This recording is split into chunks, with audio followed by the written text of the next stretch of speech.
hasn't seen us yet. Brynjolf, watch the door. Aye, lass.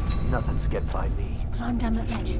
See if you can... Carlisle, when will you learn you can't get the drop on me?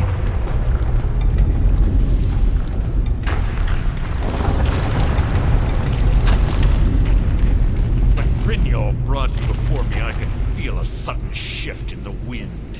And at that moment, I knew it would end with one of us at the end of a blade. What's Carlisle been filling your head with? Tales of thieves with honor? Oaths ripe with falsehoods and broken promises? Nocturnal doesn't care about you, the key, or anything having to do with the guild. Revenge, is it? Have you learned nothing from your time with us? When will you open your eyes and realize how little my actions differ from yours? Both of us lie, cheat, and steal to further our own end. It's clear you'll never see the skeleton key as I do, as an instrument of limitless wealth. Instead, you've chosen to fall over your own foolish code. Then the die is cast, and once again my blade will taste nightingale blood. Carlisle, I'll deal with you after I rid myself of your irksome companions. In the meantime, perhaps you and Brynjolf should get better acquainted. What's happening? I can't stop myself. Damn you!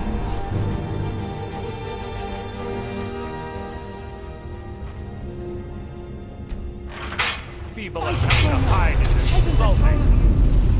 I'm sorry, lass. Is that the best you can do?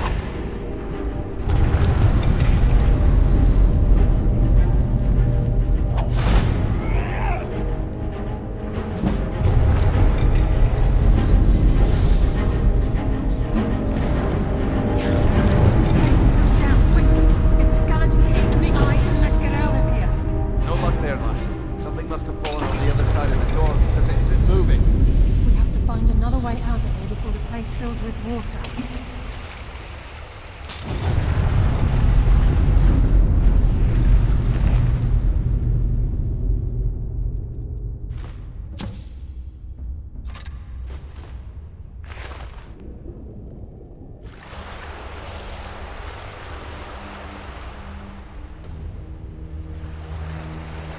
Let's get out of here before we end up like Mercer.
I can't believe it's over. 25 years in exile, and just like that, it's done.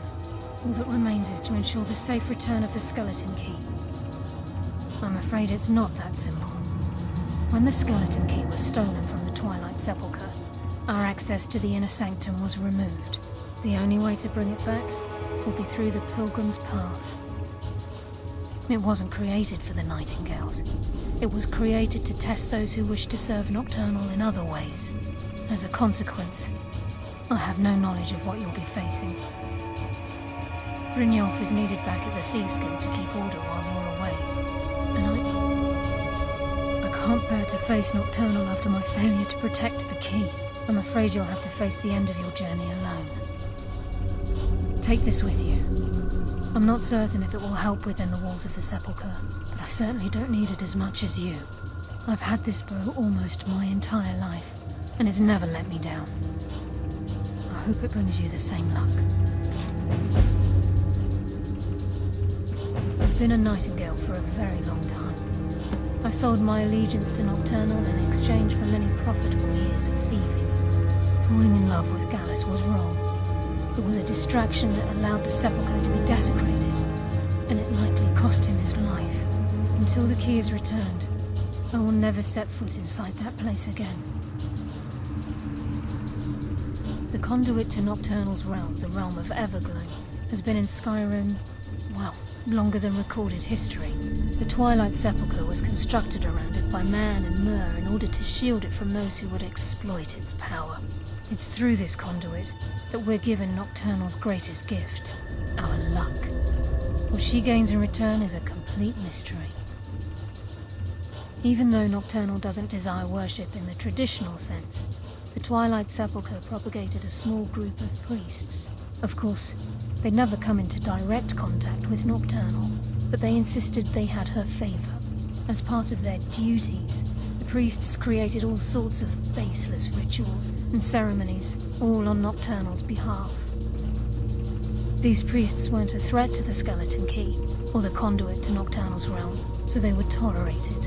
One of their ceremonies involved the Pilgrim's Path, a so-called test of worthiness. If a pilgrim was able to complete the path, it was said that they would live forever in Twilight. What that means is anyone's guess.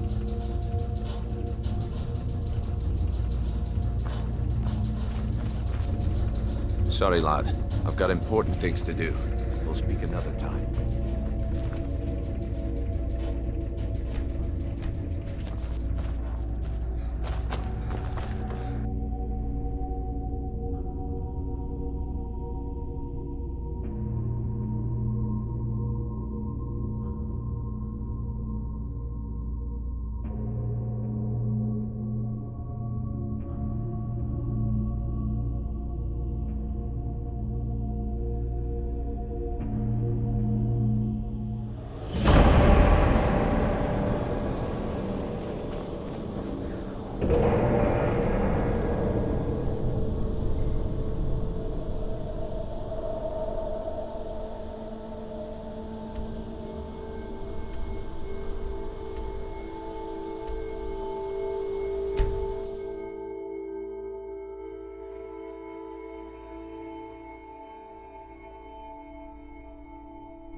I don't recognize you, but I sense that you're one of us. Who are you?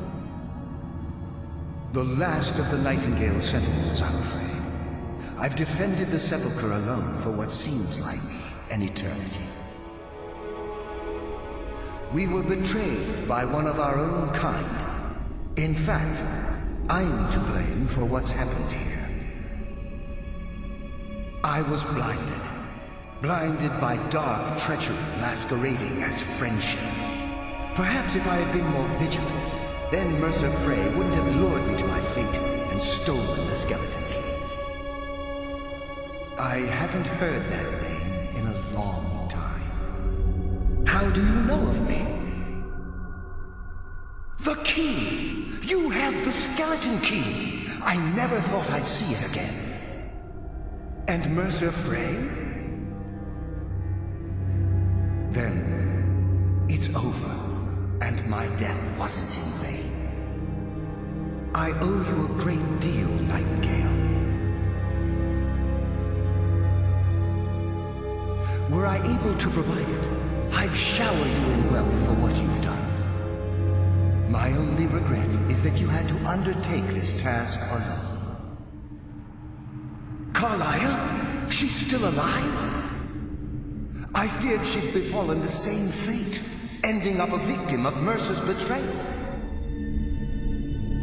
Nothing would bring me more pride than to return the key, but I'm afraid it's impossible. From the moment I arrived here, I felt myself, well, dying. The Sepulchre isn't merely a temple or a vault to house the key. Within these walls is the Ebonmere, a conduit to Nocturnal's realm of Everglow. When Mercer stole the key, that conduit closed, severely limiting our ties to her. I'm afraid so. I'm weakening, and I can feel myself slipping away. The years without restoration of my power have taken their toll. Whatever damage has been caused can only be corrected by following the Pilgrim's path to the Ebonmere and replacing the key. With the Ebonmere closed, and their sudden severance from the realm of Everglow, I fear they've undergone a drastic change. They're shadows of their former selves.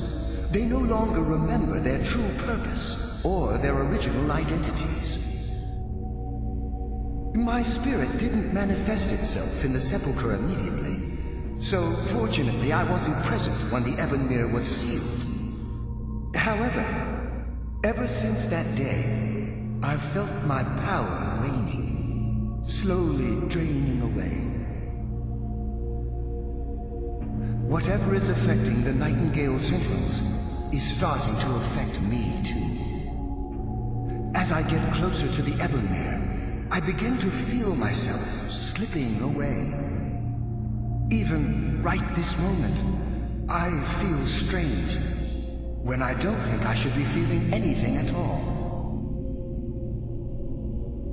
The Ebonmere is a conduit through which Nocturnal influences our world. Not through magic or blessings, but purely through luck. Yes, absolutely. Your skill is your own. Don't let anyone ever tell you otherwise. But Nocturnal, she influences our luck. Nearly imperceptible assistance we get when we ply our trade. Think about the guild. About the state it was in when you began. Think about all the little things you might have heard. A pick breaking when it shouldn't have. The clouds in the nighttime sky clearing at the wrong moment. Our access to those bits of luck are what separates us from common bandits. Precisely. There are a few who still call Nocturnal Lady Luck. And for good reason. I wish I could help you, but I've been a prisoner in this very chamber for the last quarter century. The only possible help I've come across are the remains of some poor fellow who was trying to follow in your footsteps. Perhaps his journal can help? Good luck, Nightingale.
do we have here?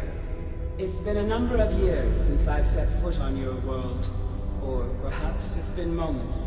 One tends to lose track. So, once again, the key has been stolen, and a champion returns it to the sepulchre. Now that the Ebonmere has been restored, you stand before me awaiting your accolades. A pat on your head, a kiss on your cheek. What you fail to realize is your actions were expected and represent nothing more than the fulfillment of your agreement. Don't mistake my tone for displeasure. After all, you've obediently performed your duties to the letter. But we both know this has little to do with honor and oaths and loyalty. It's about the reward, the prize. Fear not. You'll have your trinkets, your desire for power, your hunger for wealth. I bid you to drink deeply from the Ebonmere mortal, for this is where the agent of Nocturnal is born. The oath has been struck, the die has been cast, and your fate awaits you in the Everglow. Farewell, Nightingale. See to it the key stays this time, won't you?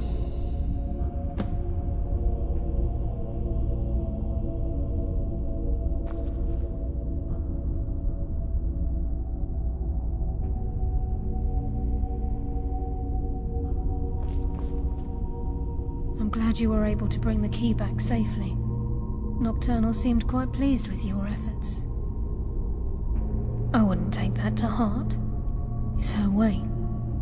Think of her as a scolding mother continually pushing you harder to be successful, outwardly sounding angry, but silently content. I assure you, had she been displeased with you, we wouldn't be having this conversation. The circles at the base of the Ebonmere imbue you with powers befitting a Nightingale agent. The crescent moon represents the agent of stealth, the half moon for the agent of subterfuge, and the full moon for the agent of strife. This is Nocturnal's way of maintaining balance. If you ever feel the need to change your abilities, you can return to the Sepulchre and step onto a different circle. Be warned that once you've chosen, you can't reselect for at least a day. Now, your life as a Nightingale begins. Should the need arise, you'll be summoned to the Sepulchre in order to defend it. The Guild has welcomed me back with open arms. I feel like a void in my life has finally been filled. I only hope that this isn't an ending to things, but actually the beginning. Why, perhaps the greatest crime spree Skyrim's ever known. There are pockets brimming with coin, and coffers overflowing with riches ripe for the picking. We may be Nightingales, but in our hearts we're still thieves, and we're damn good at what we do. The Agent of Stealth is the master of remaining unseen. They are able to manipulate the darkness and use it to their advantage. On moonlit nights or in darkened rooms, this agent literally becomes invisible. The Agent of Subterfuge utilizes shadow to cloud the judgment of those around him. By weaving the darkness to their will, this agent can manipulate others into fighting for the Nightingale for a limited time. The Agent of Strife can send forth a tendril of pure darkness into the heart of another, causing great injury to them. At the same time, this tether will bolster the agent's own life force, making him stronger. Choose your path, and your journey will be complete.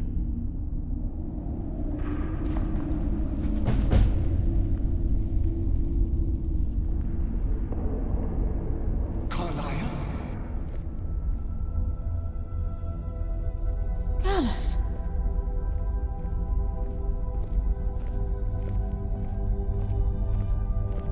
I feared I would never see you again. I was afraid you'd become like the others. If it were not for the actions of this Nightingale, your fears would have come true. He honors us all. What will you do now, my love? Nocturnal calls me to the Everglow. My contract has been fulfilled. Will I ever see you again? When your debt to Nocturnal has been paid, we'll embrace once again. Farewell, Gallus. Eyes open. Walk with the shadows. Goodbye, Carlyle.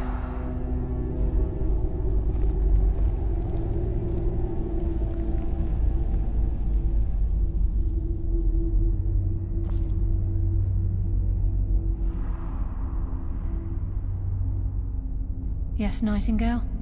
What is it? Gallus's oath has been paid. His actions have satisfied the terms. Now his spirit becomes one with the Everglow, the realm of perpetual twilight and the cradle of shadow. No, not gone. He's become one with the shadows. This is the greatest honor a Nightingale can possibly achieve.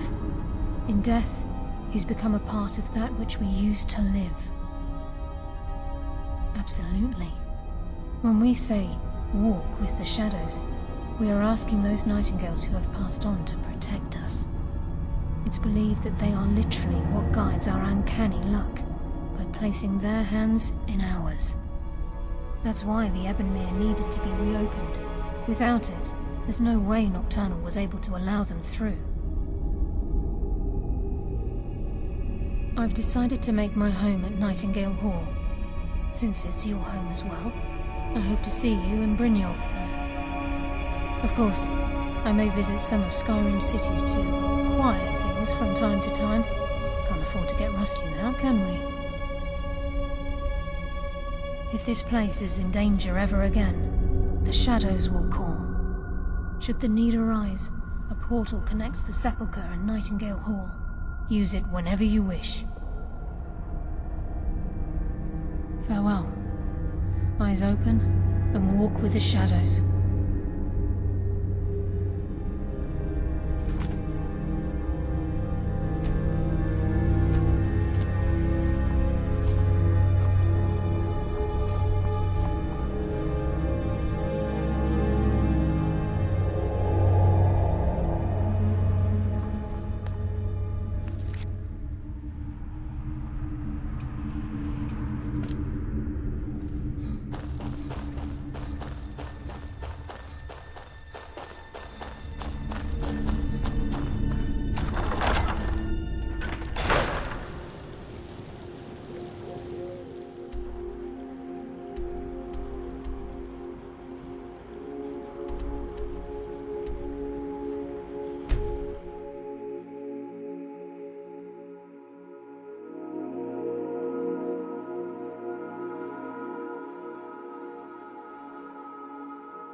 It's good to see you in one piece, lad. I just wanted to give you a proper thank you for everything you've done. The Guild is back on its feet again, and on its way to a prosperous future. What's become of the skeleton key? That's it then. After all those years of helplessly watching the Guild decline. But enough of that. I'm confident that with you in charge, we'll soon have more gold than we could possibly spend. I'll be down here, trying to coordinate everything with Delvin and Vex, to make sure the coin keeps flowing, and no one skims. If you still feel like doing some jobs, I'm sure Delvin and Vex have more than their fair share to give out. Either way, it's been a pleasure, my friend. Here's to the future of the Guild. May it last another 1,000 years. Good to see you, lad. How are things? Take a good look around you. Have you ever seen the Guild in such a prosperous state? With Mercer Frey gone, and our influence spreading across Skyrim, the Guild's earned a new level of respect it hasn't seen in decades. I couldn't be more proud to be part of the Thieves Guild. Or its new guildmaster. Now go and make us some coin, lad.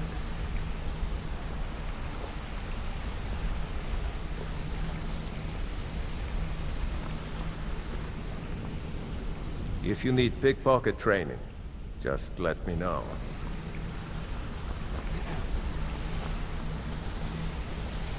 What's on your mind? Come find me if you need more marksmanship. Pickpocket training.